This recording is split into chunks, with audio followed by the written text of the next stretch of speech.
we got a kind of a nightclub atmosphere now, and we'll see what happens. You folks are in for a big treat tonight. I've been working with Dick. We've had several meetings, right? And he has a mountain of stuff. He's got the years of being here, a lot of stories. The Woodford Construction Company has done so many jobs, and it's just so much to talk about. But we're going to keep it down to a reasonable time before you leave the country, and we're going to really enjoy this. But it's going to be really a very interesting time. As I think you may have seen in the advertising, the Woodford family came to this area as far back as 1811. So this is and Dick's going to show you a whole lot of Woodford houses. There was a Woodford colony, a lot of Woodfords around. So we're going to talk about that. And then, of course, the construction company aspect. And when he gave me a book of photographs, a lot of the before and after, and the before ones are just so incredibly beat up. These buildings that are so beat up, you wonder who could do anything with these. And the Woodfords came in and they did it.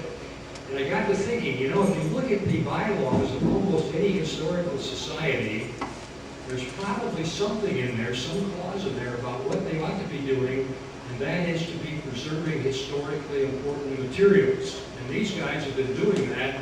They've been acting like a big old historical society for all these years. They didn't even know it. And so this really fits in with the historical society. I also want to apologize. We have probably given some people the wrong idea about when we're going to meet. And at one time we announced this meeting for September 11th.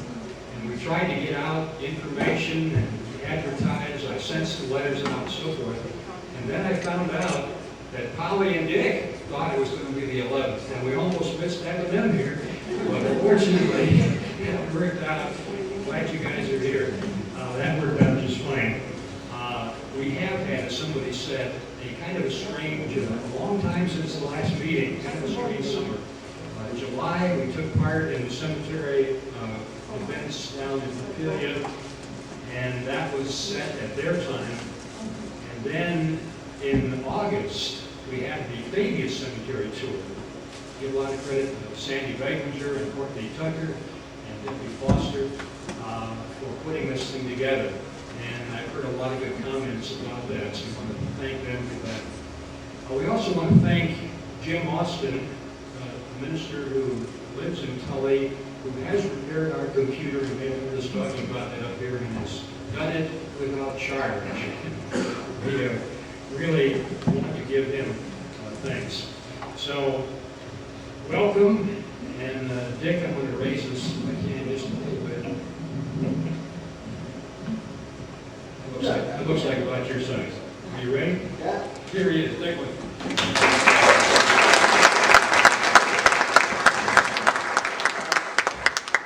Well, I couldn't hear Chuck when I was that far away, but if anybody back there can't hear me, raise your hand, because I don't like the mic. Thanks, Harry. Chuck is a great instigator, you know, and he's been after me for some time to get this thing going. And I actually started last year, and we have a little prepared speech, if you might say.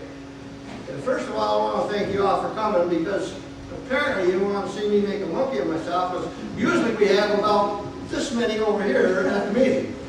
And I was never impressed all that much with what Woodford Brothers did. I mean, it was simply a way to make a living.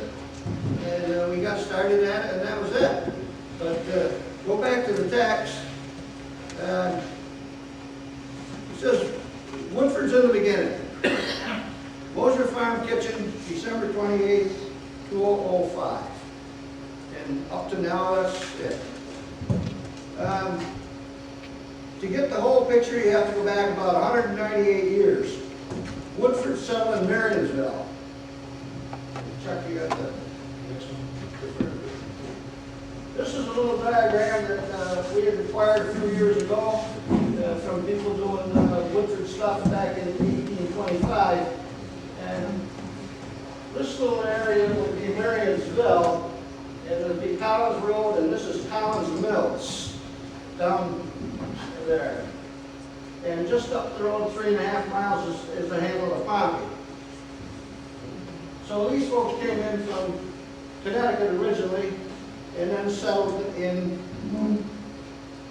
Marysville, aka Berwyn, town of Pompey, about 1811. And this is about 8 years after Conklin Village Mills down on there. That was the only mill for hundreds of miles around, so everybody went there.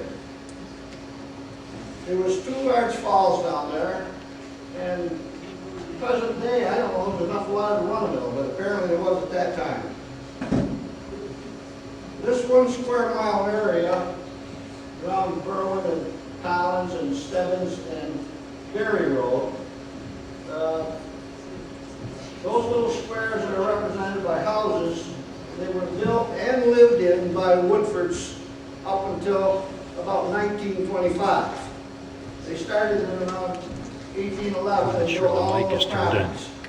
And there's not a single house or farm there that hasn't been owned or lived in by a Woodford or a neighbor of the Woodfords. And then we seem to kind of died off. But that's not the reason. Yeah, okay. Woodford's built on the corner of Berwyn Road and Fruitside. We used to call that Fruitside years ago when the school was there. And incidentally, where it says Berwyn School right in the corner, I started school in that building. That's how come I'm here.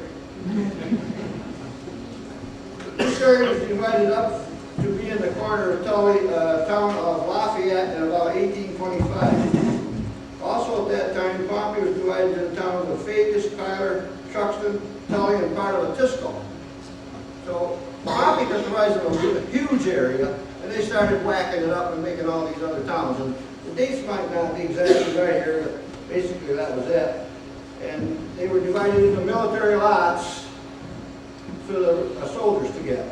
I guess not many of them settled in it, because I think there's only one settled in Pompey that I heard about. That was the Bush family years ago.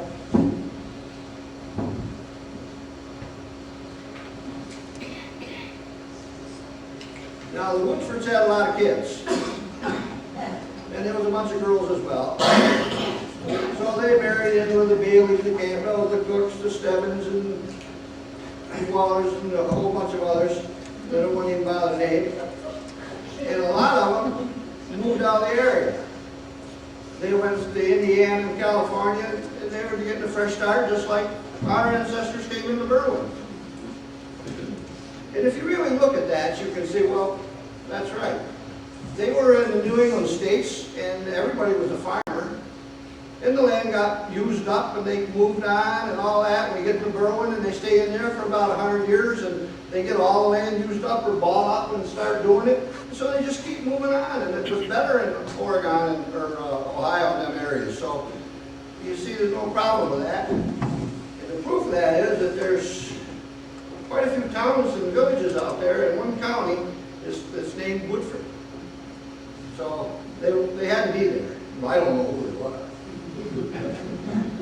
This is a picture that my mother-in-law, who was Pauline's mother, who died at 101 here 4 years ago, that's her handwriting, and that was a postcard. It says 1813 on it. 1913, I'm sorry, 1913. And there's 17 of horses. And they're plowing on Israel Woodford's land. Chuck and Matthews. This area in here would be Israel Woodford's land, up Stebbins Road and on this side and on that side. But that picture, I can take you right to the exact spot that cameraman stood when he took that picture today. And then, of course, they were plowing the horses and up and down the hill, help the crops. And the fourth person in there was Pauline's grandfather, Fred Kendall. He had a team up there. But everybody had. And this Seal Frost, the next house top of the hill, his son, and John Crotty. Now, John Crotty owned the house next to where we live now, which is the Moser Farm, and it's in the town of Fabius. When we got divvied up, we moved. Enough of that.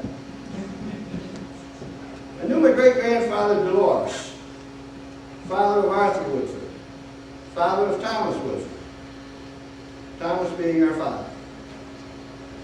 Thomas was born in 1914 in Pompey, New York. Thomas married Clara Woodford from Lower Berlin. That's what it was called because we were just down a little bit. This is a picture of our family taken on Mrs. Partridge's farm on Denison Road in about 1938. And that, for many years, that was the only picture we ever had. Our family didn't own a camera. Wouldn't know how to use it if we did, I guess. But there we are. This would be me here, Brother Tom, my sister Janette, Brother Art, who always had his tongue sticking out, and Brother Harry, being held by Dad. You were good looking at once. Oh, yeah. Now you can see from that picture, many of you knew my mother, and she stood right under my arm like this, but don't sass her. And that was my father, about 5'10" or so, or a little less than that. He never weighed over 160 pounds in his life. But you know Art and Tom and Harry and I. We're well over 200. Just a little. I'll get back to it here. Thomas married Clara from Lower Berlin. They had 5 children. Well, I mentioned that. Dick, he was born in 1932. Now watch these dates. Dick in 32, Jeanette in 33, Thomas Robert in 34, Arthur in 36, and Harry in 37. Ma says, I found out what was causing it.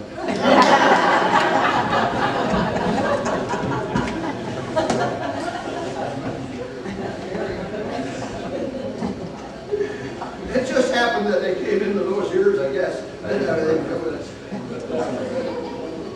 Well, they eventually settled in farming partnerships with my grandfather, Clara's father, Willis Mosier, who owned the farm down in the town of Fabius, just another 2 miles down the road where I live now. Incidentally, I was born in that house. This is our front room right now, and I've lived there all but about 3.5 years, I guess. And this is a little sign I had made up.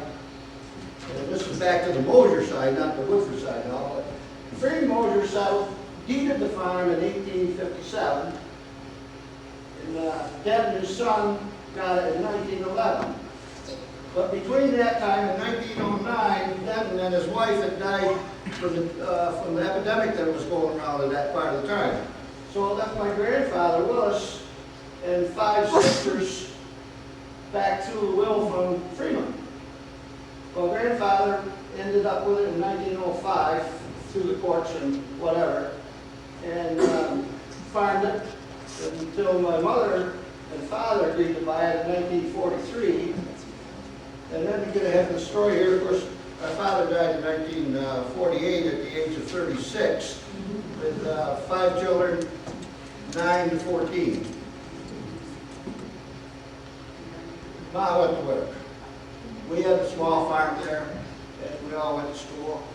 And I got out of school in 52 and married up to Pauline in 51, married her in 52, and we said, we're going to do this, we're going to buy the farm. So we ended up deeded it in 1957. January this year, the New York State Society awarded us a Century Farm plaques of being one family in the same farm for 100 years. There's actually 147. But we'll take it.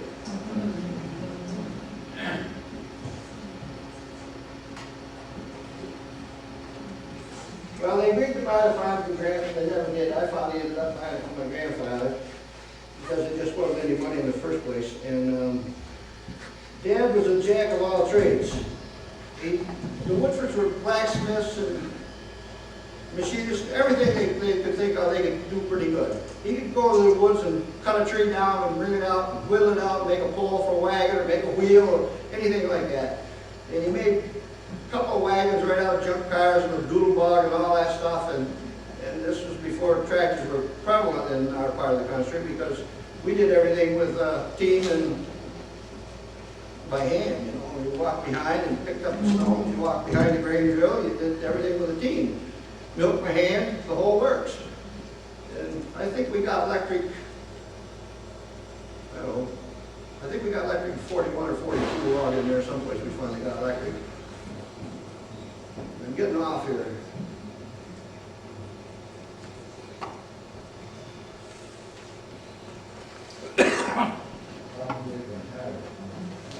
Beg your pardon? Tom, Dick, and Harry, huh?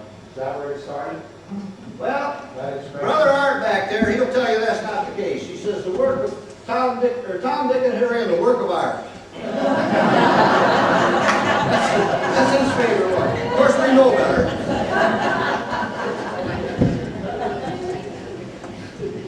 Well, of course, after Dad died when he was in 1948, I wasn't quite 15 yet. We had a lot to learn. And Mom made sure we had everything straight, very strict with us. Grandpa stayed on for a while, Grandpa Moser stayed on for a while with us on the farm. And then, of course, we came to school and Bob Ossen took over the fatherly part of it as far as us boys were concerned.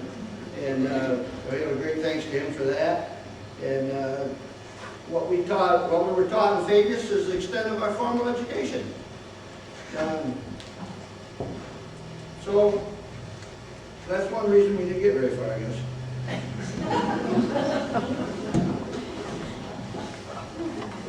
Well, after graduation, like I say, I married Pauline. Tom went in the Navy on what they call a kitty car cruise. He wasn't 17 yet, so they had to let him out the day he was 21. Art enlisted in the service and went to Germany, occupied Germany after World War II. And Harry enlisted, and the most unlikely one of all of us, he went to Fort Huachuca, Arizona, and became a medic. So, there you go. And he was discharged from Fort Huachuca, he never went overseas, and I never was in the service, so I can't holler about that.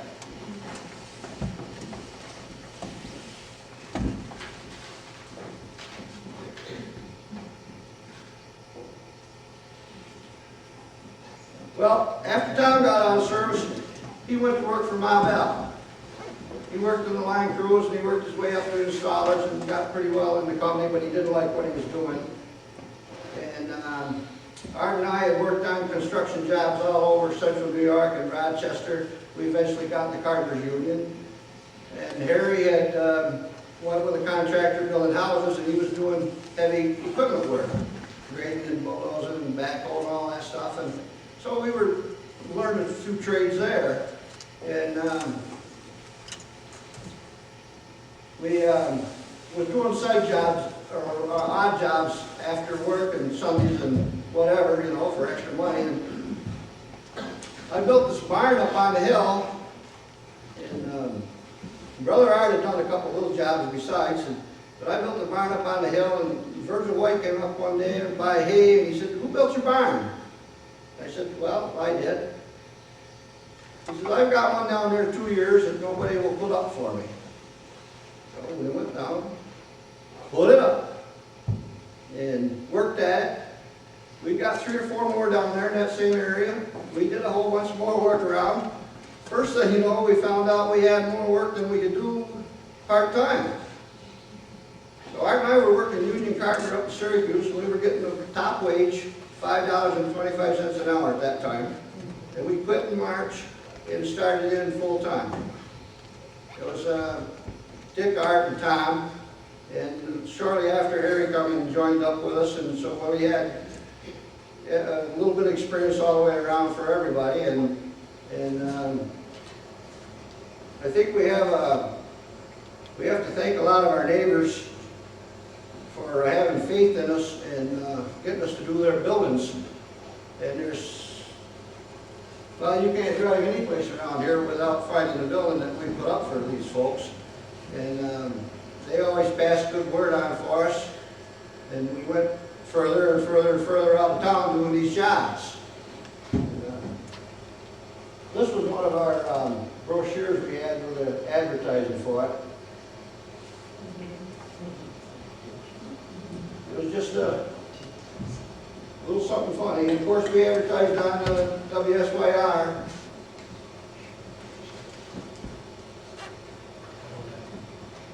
Well, that's all right. You can go to that. This is some of the jobs we did around here, and I may have forgotten somebody, so if I do, don't be hurt about it, because there's so darn many. This was one of the later jobs we done at the Knapp Farm, Teddy up there. This one is a special interest. It's Pompey Fire Barn by the old school. When Harry first started working, he was working for a contractor that took the old Pompey Academy down and put the stones into the new Pompey School. So he wanted to do the addition for the firehouse, which incorporated part of that Pompey School. So, and he done a fine job. I was up there a week or so ago, and it was terrific yet. This is Leland Elk's barn. Funny little story there. We used to have certain stages in the construction section where we would get a draw for money. We said to Leland there about 1 o'clock in the afternoon, he said, well, Leland, we're ready for the draw for the roof on. He said, we haven't started yet. About 3 o'clock we had it on. That was quite an easy part once you just put the roof on.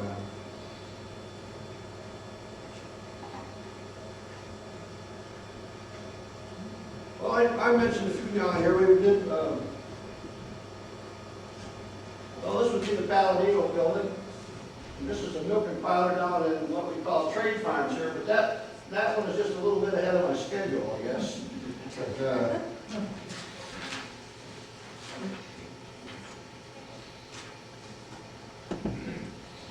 well, first we started out, we built the first big barn up for Roy Smith, and then we did all the way, Harvey Steele, Ted Knapp, Leland Elk, Jim Basil Conway,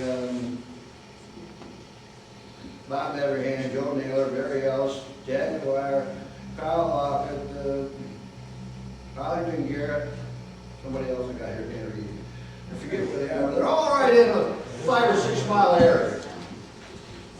This would be Roy Smith's barn up there now. There's 2 parts to that, one there, one there. This would be the Peoria Fire Barn. This would be Harvey's freestyle on the back that we did. And we did 4 jobs, I think, for Harvey over the years. We always liked to skin deal, so he got it. We skinned him.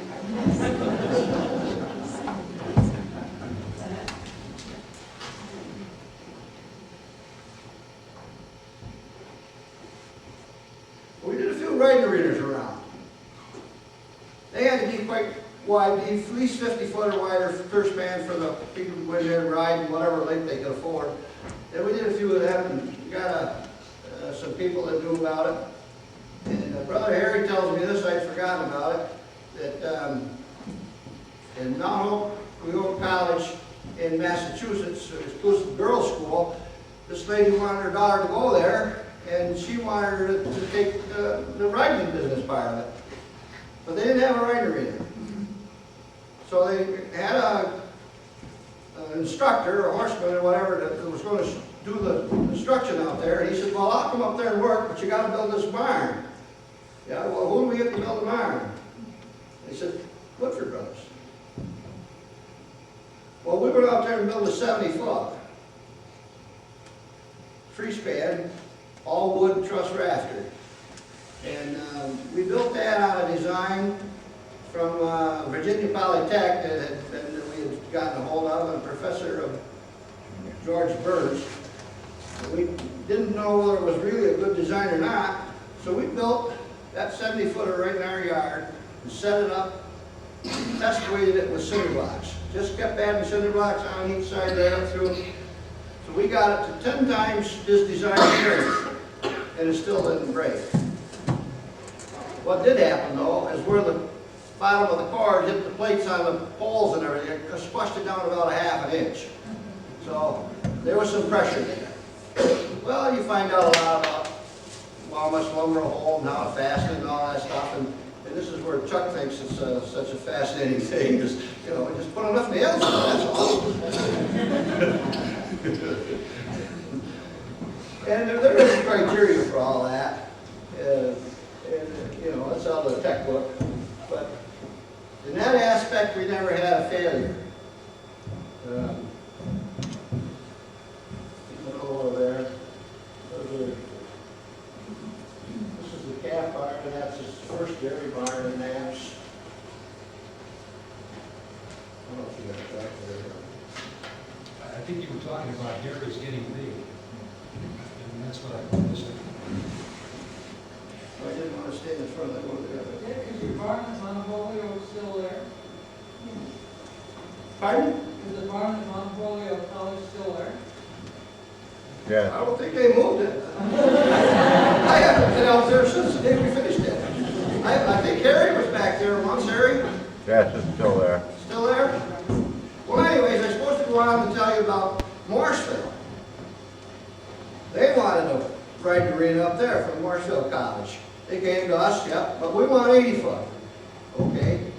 Brother Harry worked on that one. He was the chief operator over there. And we finally get the 80 foot all built for Morrisville College, and everything worked fine. And then here a couple years later, they came in and put a 12-inch block wall right down the middle of it. Well, somebody says, that's a classroom. Classrooms can only be so big. Can you imagine building an 80 foot freespan barn and put a block wall right down the middle of it because it's too big? That shows you some of our state people. Or whatever, whoever it was, insurance people, whatever. But that was still there, we know for sure.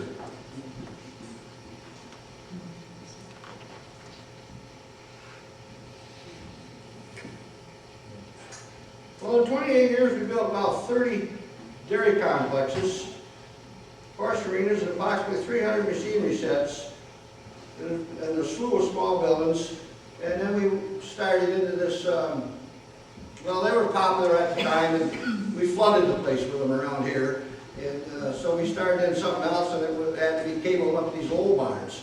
And that didn't look like it was very profitable in the beginning, and it really wasn't.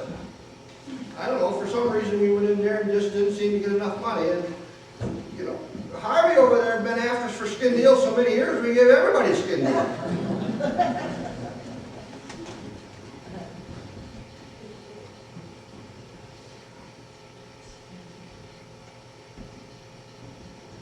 Well, we did have a couple of failures. We had a big blizzard in January. Snow came on and piled up quite high on two of our buildings. And both of them was on the east side. And the one building was built for a 55-pound snow load, which was standard. And we estimated there was 450 pounds of weight on it before that gave down. But it did break. And we got to that farm by snowmobile because the road was still plugged and everything else. That's when we got a call, we got there by snowmobile. We helped get out the old rafters and stuff and clean up so that they could milk that night, which they did. And the same way with the other one, which happened to be Bob Everhand's down in the valley here. And that was the exact same thing. It was a big valley or hip in there, and it was on the east side, and the snow built up there real heavy and come off and rained, and that night it froze, and it just went down. And he didn't lose any cows, and we repaired all of his. And both of those, they didn't get charged a penny for that. And it was way below zero when we were digging them out. And I have some pictures over here. We've got a lot of pictures as far as that goes, if you can find one that will show that someplace. So we were trying to do good work and try to be honest about the thing and help everybody all the way around the line. And I believe it paid off because all of our jobs are from somebody calling us. Now we do advertise, but they still call us. They go out, see what the guy wants, talk it over, get him a bid, do the job. Or not do the job, either one. We'll get back to the freestalls. We started making our barns quite low. Theory is there that cows won't sweat, so they just give off vapor. And a cow only stands about so high. So you make the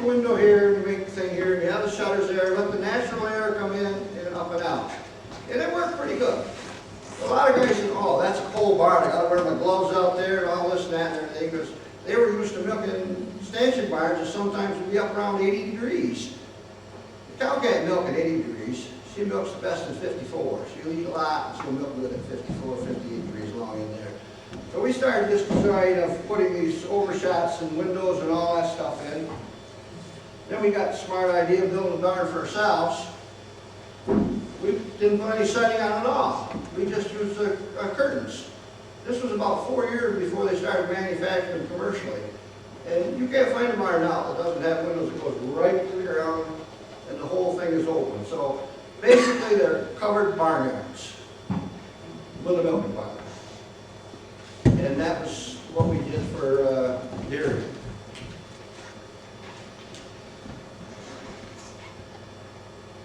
The only other thing they wanted to do was they wanted to put bigger equipment in so that somebody didn't have to break a bale of straw in there once in a while. They wanted to get a big tractor in there and blow the bedding in. In order to do that, you had to have a real high ceiling. Well, they ended up putting fans in. Niagara Mohawk got the benefit of that.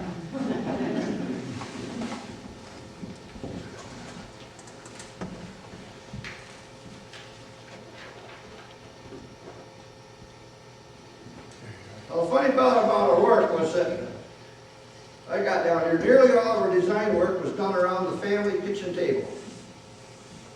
In other words, we go over to Conway, we sit there, old Basil's table, and maybe Jim's or whatever it was, and we hashed out what they wanted. We told them we could do this or we couldn't do that, and changed the design, made a drawing on the paper, flat pine if you will. Says, okay, Jim, here we are, let's go. And that's the way we build it. And that worked out very well, and we did have contracts. They didn't amount to too much. Most anybody could have broke if they wanted to. But with a handshake in the farmers them days, you were good as gold. You do what you agreed, they'll pay. Our other theory was that our policy was that we're going to satisfy you. You do not have to pay until you're satisfied. And that's the way the case is right today. Tom and Mike do the same thing. You do a job, they do a job for you. Unless you're not satisfied, you do not have to write that check. We'll satisfy you. It costs us a few ladders, a few times back on a job, but you finally get it done, and that's the way it works. And consequently, we've never had anybody sue us for not doing the work or doing the work wrong or anything like that. And we were very fortunate we never had any serious accidents in the construction end of it. I might mention with regret that after Tom and Mike took over, they did have an accident, but it was an automobile type accident on the highway, and one of our workers did die from it. But that was an automobile accident. It wasn't anything to do with construction.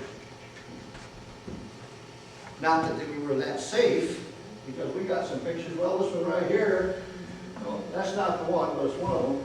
This one here, this is Sonny Goodridge's, if you don't all know.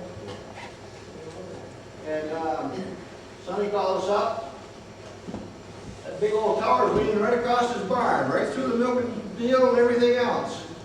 Well, Tom liked the challenge.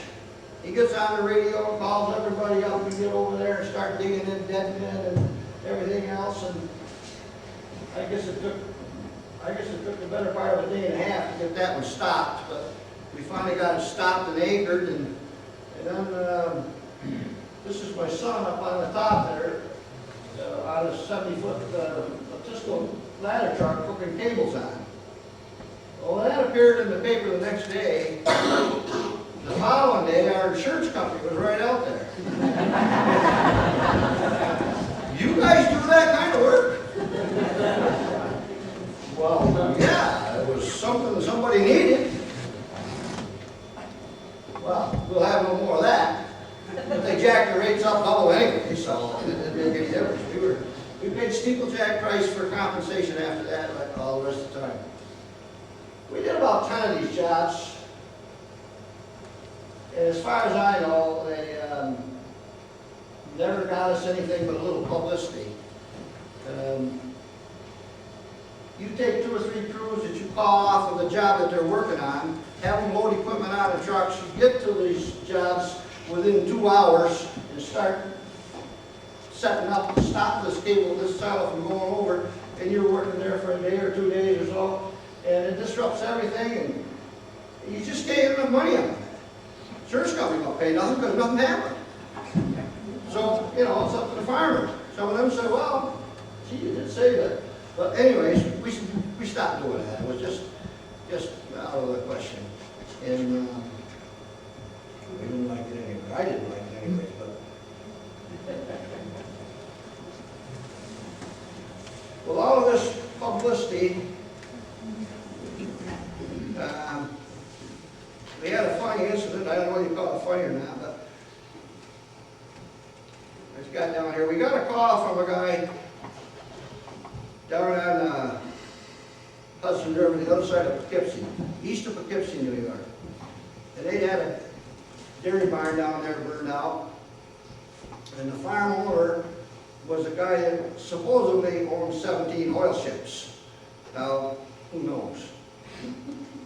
He had gotten an agway in to give him an estimate on it, the barn, but he didn't tell us that. He said, well, I have another contractor in and they wanted to take 2 years to do it.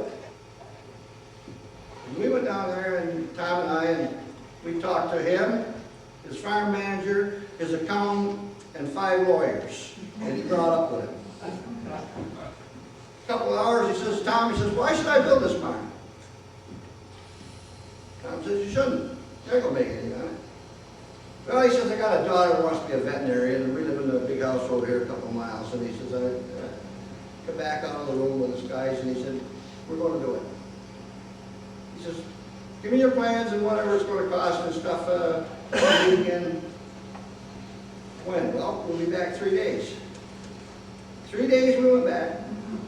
We had the plans. Now, we didn't know him from Bag of Beans in Wall Street. He didn't know us except what the guys they heard from us that we'd get it done.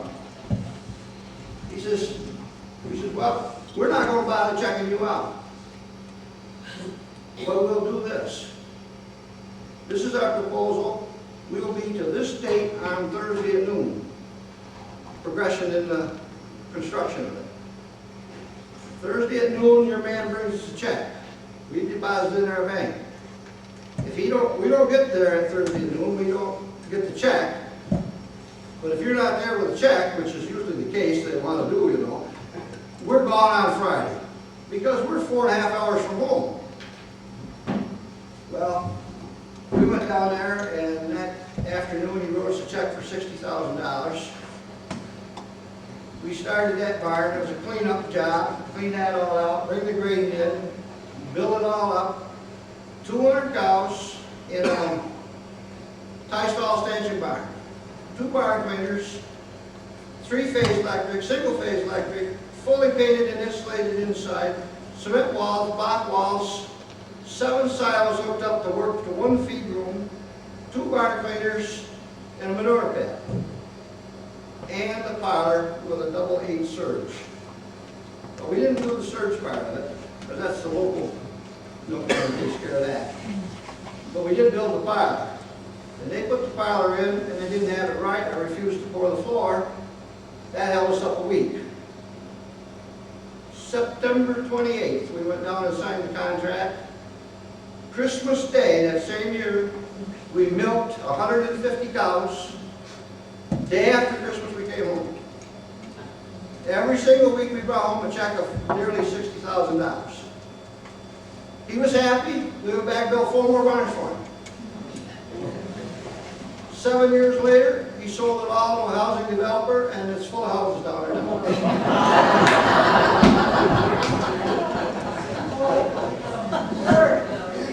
Good thing you did a good job, huh? Well, you know, it was, everybody told him he wasn't going to make any money at it. But he wanted it. And he had the money to do it. So he did.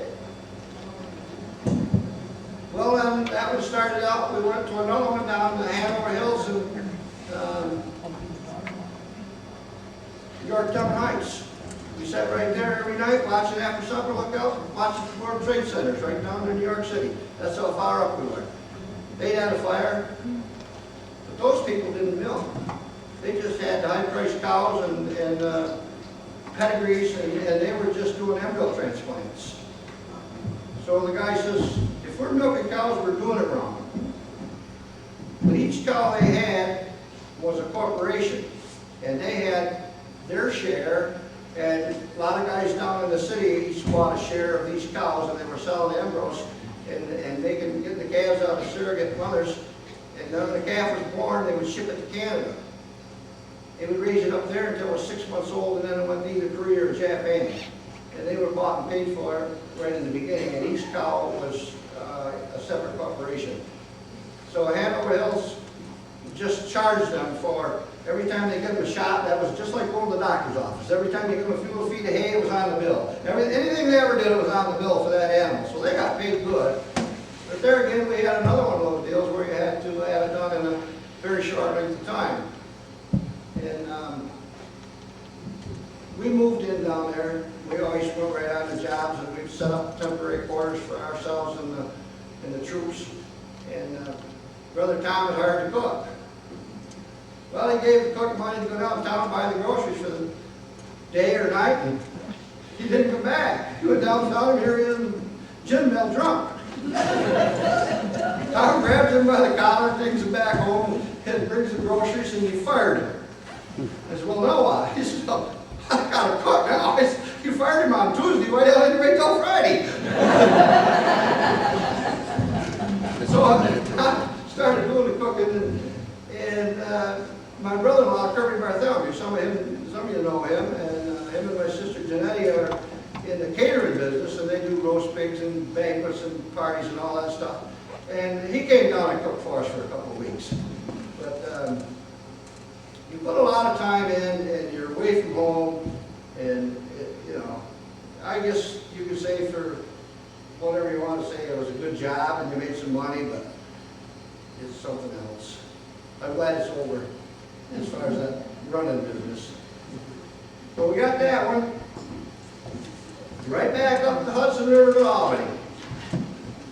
Guy up there had mine. That contractor left it. Brother Tom went in there, and he was almost 2 weeks when I'm sitting in at the table going through their checkbooks and farm records and where they spent money for fertilizer crops and seed and all that stuff. They spent the money for the barn and whatever, and Father got it all straightened out. And meantime, we're building the barn for him. And that was about, I think that was a 200 cow barn. That was out in Albany, New York. So you get around all over the place. Getting way off the book here. No. What do you got there, Chuck? Oh, back up to that. Living on the road. This is the unit that we had at that one in Albany.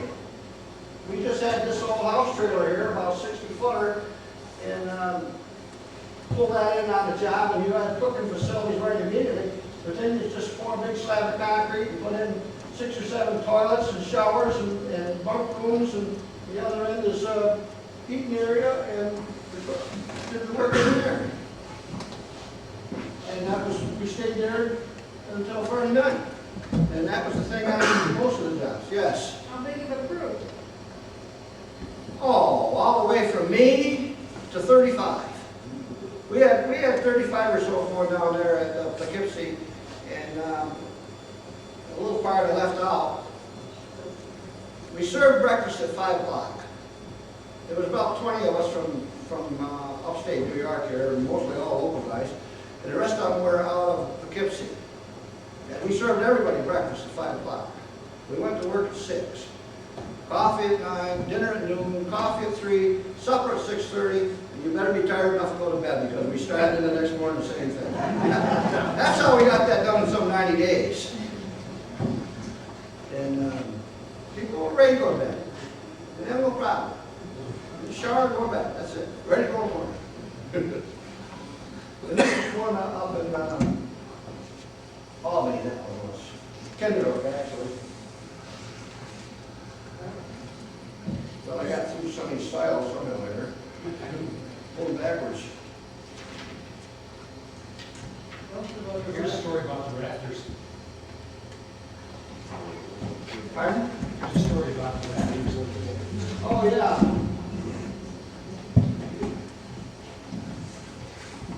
This building is office for New York Telephone in Cortland, right on Groton Avenue. We did that job, and they wanted to start it in January. Well, there's a lot of cold weather work going to block, something like that, block and brick. We buy these rafters out of Minnesota. Brother Art and his wife went up there and brought them down. And he has a story about getting down here with them because I think every cop in every state he passed stopped him. Over with and everything else. But we brought these rafters down there, and the first week of January we set them up over this building, or over this lot. There was no building there. We built a lot in it all winter. The building in it all winter. I got a lot of pictures of that. It was a commercial building. January of the following year, we took them down. We took them down when we got done. January of the following year, we took them down to Dryden. We put them on another building. Same deal. Got that done. Then Brother Harry says I'm wrong, but we brought those rafters back and sold them to Harvey. He likes a skin deal. And that barn is still there. Harry, Harvey? What's that? Well, Harry corrected me. I'm not right on that. We had the rafters in our yard in November, and I can't remember the guy's name, and neither can Harry, and I didn't look it up anyplace. Over by Penn Yan, he burned out. We go over there, and one week we had to build them up because we had these rafters in stock. We built the buildings for him, and he didn't lose any milk and time or anything. They rebuilt the whole thing. So we put this type of iron up for him. And then later on, Harvey had seen those and agreed to buy them, so we had to go buy new ones for Harvey. But Harry corrected me on that. I'd forgotten that. I don't know, what year was that, Harvey? 74. Pardon? 74. 74. Yeah. That's a while back.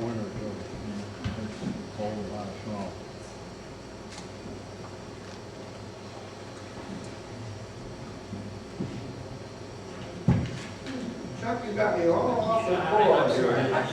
You had in there something about the dangers of putting up rafters.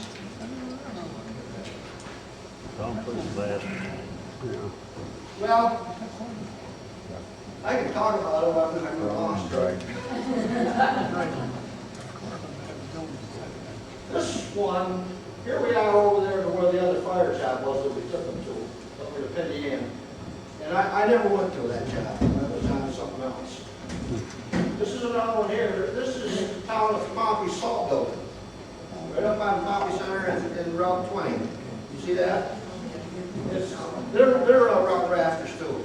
And that was Brother Art's project. But when we would set these type buildings, you needed 9 or 10 guys to put them up there, and somebody that had a monkey tail on them to go and mold it together at the top.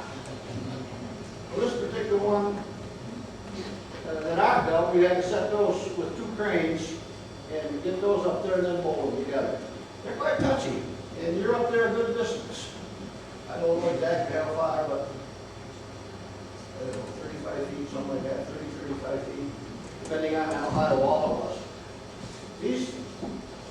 This salt mill, they go in there and dump their trucks and load inside and everything else, instead of those little beehives that the state wanted to buy.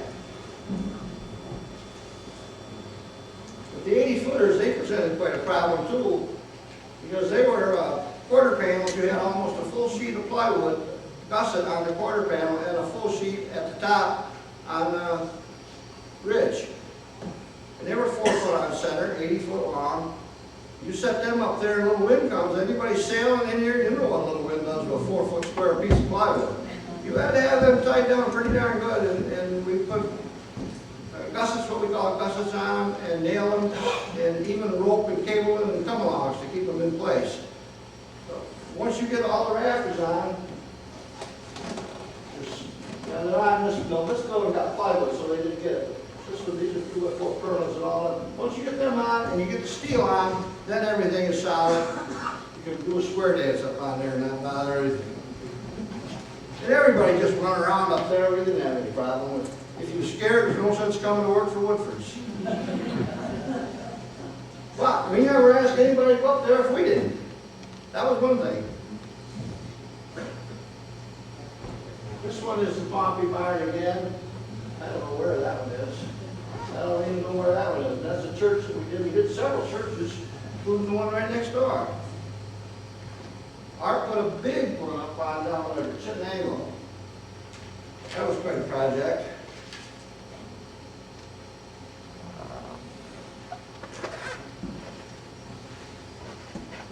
What else you got there, Chuck? Let's see. Oh, yeah, we're you may gonna not get want into to this talk. one. You This may is not- Chuck's favorite. He gets so fantastic, excited about this stuff. I better defend myself here.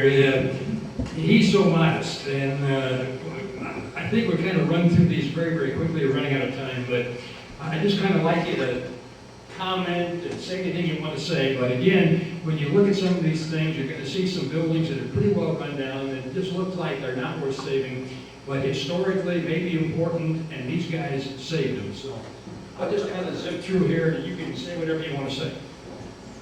Well, Chuck, we saved him for money.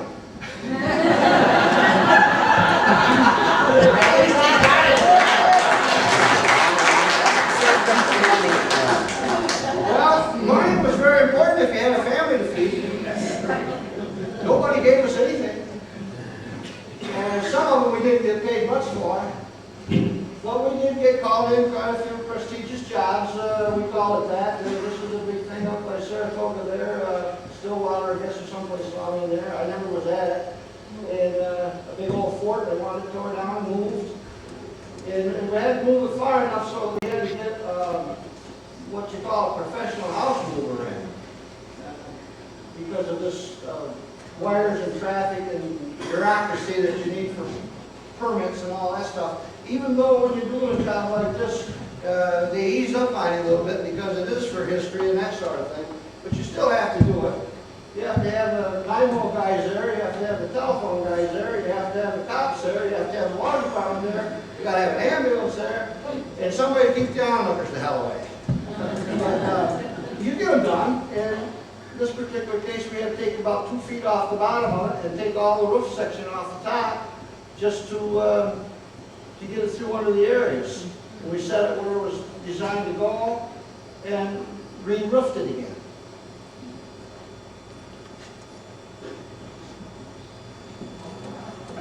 Does anybody want to buy this one? This job I was on personally, it's down Route 8 out of Sangerfield, and then you show the other half of it, Chuck. That's done. The biggest problem with these is getting rid of the bees. They're always full of old hay, manure, buckets, broken down wagons. Anything, everything is in there. And the owner always says, well, there it is, you keep it up. Brother Tom liked to get them because he took the bulldozer over there and just plowed it right out. Then we went to work at it. He says, we're in a little time frame here. That was another one that kind of tried to do what the annual Dory did. What's it look like, Chuck? There you go, after start. Yeah, Brandon. Keep them going.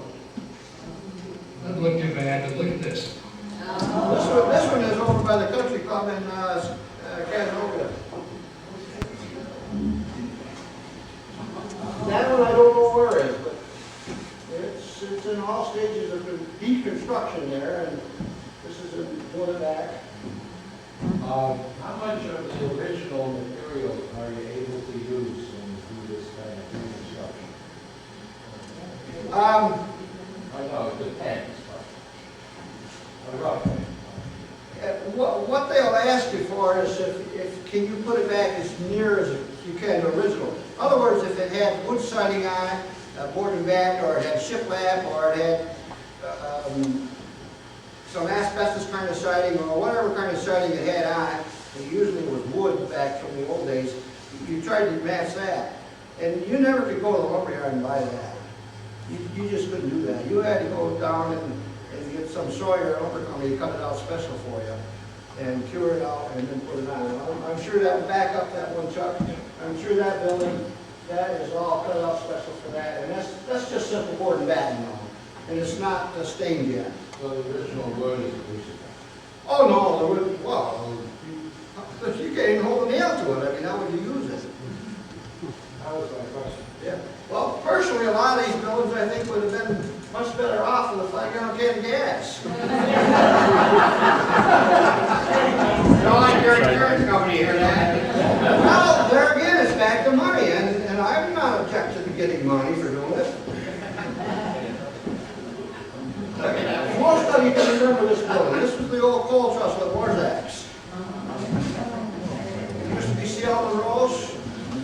And it was beyond anything that we wanted, and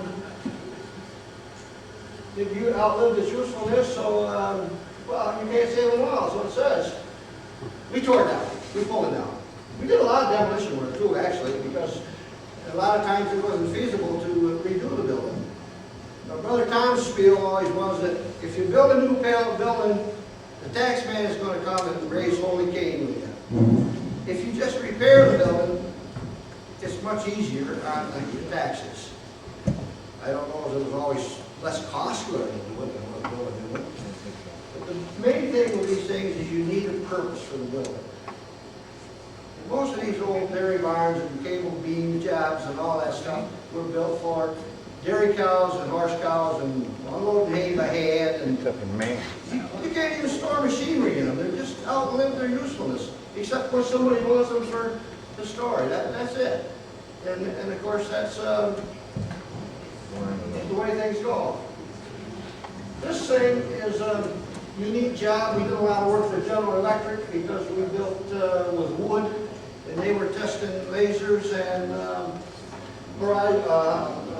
radars and all that sort of thing up to Casablanca.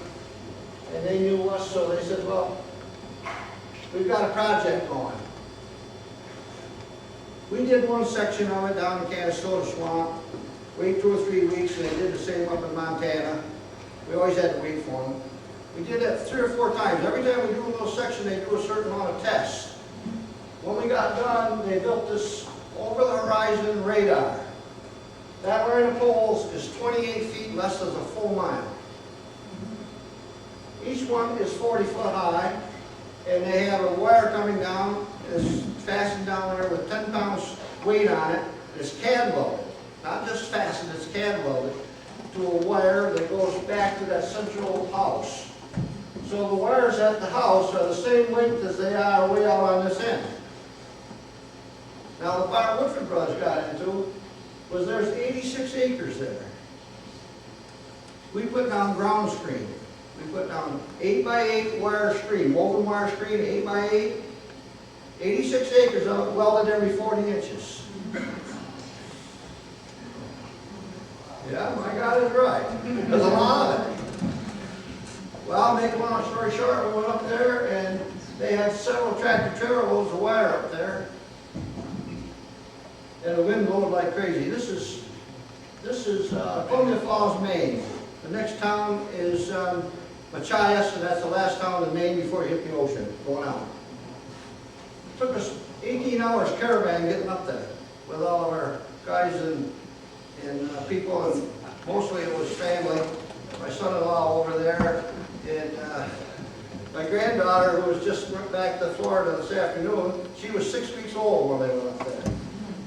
And Brother Harry and his wife and Pauline and I and the girls done the cooking, and 14 of us worked in 4-hour shifts, 4 on, 4 off, putting this ground screen down. It was 86 acres. They thought we'd be there 2 years. 6 weeks we ran out of wire. What are we going to do? Come on home. Shut the job down, come on home. Finally they got enough wire down, but I had all young guys, about this fellow's size here, and they could do everything. Just drilling it right out easy. When I went back, take back some of my old people, we were 15 days doing 6 days work. They just couldn't get the hang of it. You had to weld that wire every 40 inches, so you walked along. 1, 2, weld. 1, 2, weld. And the tractor kept going continually, pulling the generator and the welder and the rheumatic and all that stuff. But we got it done.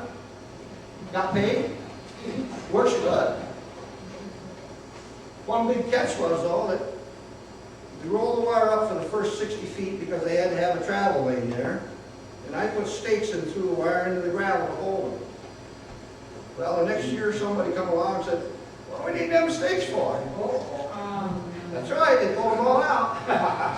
The wind blew and rolled it up just like one giant hair. They had about 30 acres of it rolled up. And I don't know how many Army guys they got there. They were about there a week with a whole bunch of Army guys. Just put them all in a line and pull back, take a step. Pull back, take a step. That's how they all got it back up. But it really worked. And how it worked was the fact that they would put a charge up in the air, and if a plane or a ship or anything came by, it would just go all around. It would be a blank spot where that was. And that was one of the early warning systems when we were in the Cold War with Russia. And that was like that. And so we got into some good stuff.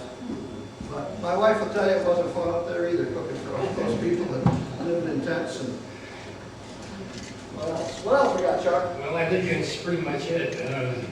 Dick, thank you. I told you we should get your money.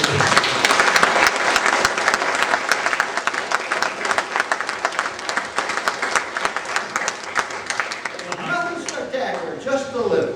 That's all we ever did. I told you. I'd like to introduce Brother Harry and Brother Al.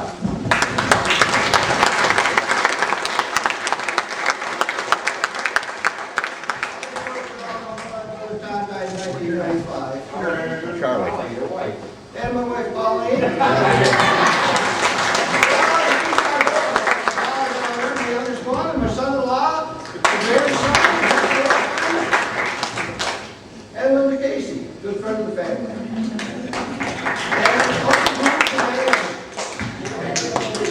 Okay, very good. Let me, one quick announcement. Come back next October, next month, first Monday in October, 7:30. The program is going to be on Ghost Hunter. Do you want to say any more about that, Sandy? I did hear from Elmore Preston, this woman, what's her name? Stacy Jones. Stacy Jones? Okay. She has given a talk to the Tully Rotary people, and Elmore Preston tells me she was very interesting, very good. It may raise